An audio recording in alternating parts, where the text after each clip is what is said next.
Hello, my name is Dylan Hassler. This is my assignment 10.1 PowerPoint slide for project closure. This is the introduction or overview slide. Throughout the presentation, we'll be going over the project overview, the objectives, scope.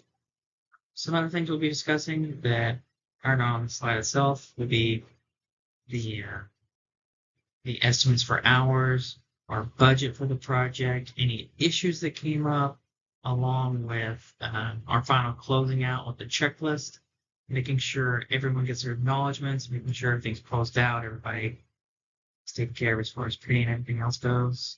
And basically making sure from start to finish that the project was completed properly and how it was done. This is our project overview slide.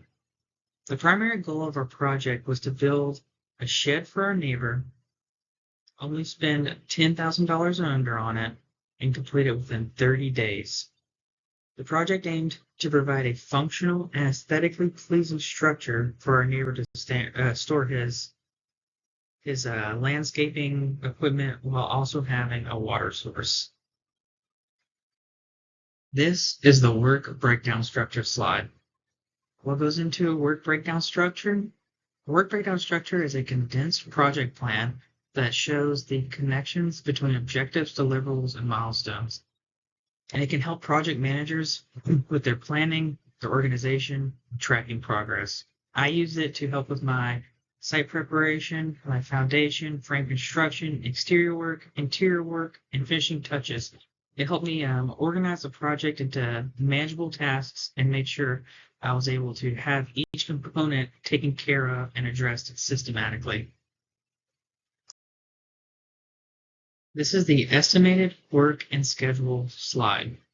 I'll be going over the estimated hours, project schedule, and key milestones that I created so I can keep everything on task. Understanding and defining all these things is important to make sure you stay on schedule and you ensure a timely completion. In week 4, I created an attached Excel, one that will be attached to the slide, that goes over the project timeline, which highlights those key milestones and deadlines I created for myself based on what I needed to complete the project. Key milestones I provided were excavation and foundation, which I had 6 days allotted for, framing and insulation, which I had 6 days allotted for, roofing, I had 6 days allotted for, window and doors, I had 3 days allotted for, electrical, I had 3 days allotted for, plumbing, I had 3 days allotted for, and landscaping, I had 3 days allotted for. There's also a extensive breakdown in that Excel of the hours that were estimated in the job as well. I think it's important to have all those going in and keeping it all together for the shareholders can be on the same page on what's going on, what needs to happen over the course of time. This is the project budget slide. The budget was allocated to various categories, including materials, labor. This included the subcontractors, permits and fees, equipment rental, and contingencies.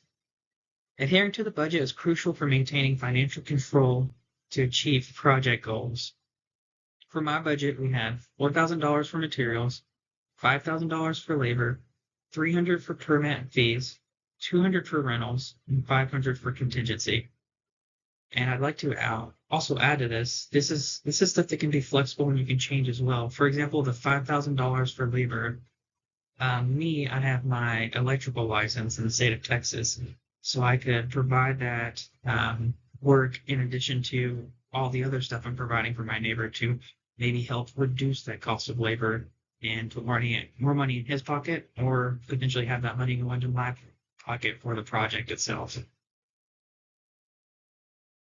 This is the challenges and solutions slide. During my project, I didn't run into any challenges that provided any delays. However, it's important to know that there are situations that could cause these delays, such as obtaining permits, adverse weather conditions, or even minor budget overruns. These are things that need to be addressed throughout the process, and proactive planning and adjustments can resolve these issues. Quality assurance is extremely important. Not only are you trying to complete a project, you're also the stakeholders to be pleased with the product itself. So ensuring quality involving adhering to established standards, conducting several inspections throughout the period, and performing a final quality check to make sure like all the shed requirements have been met, specifications and customers' expectations will be satisfied.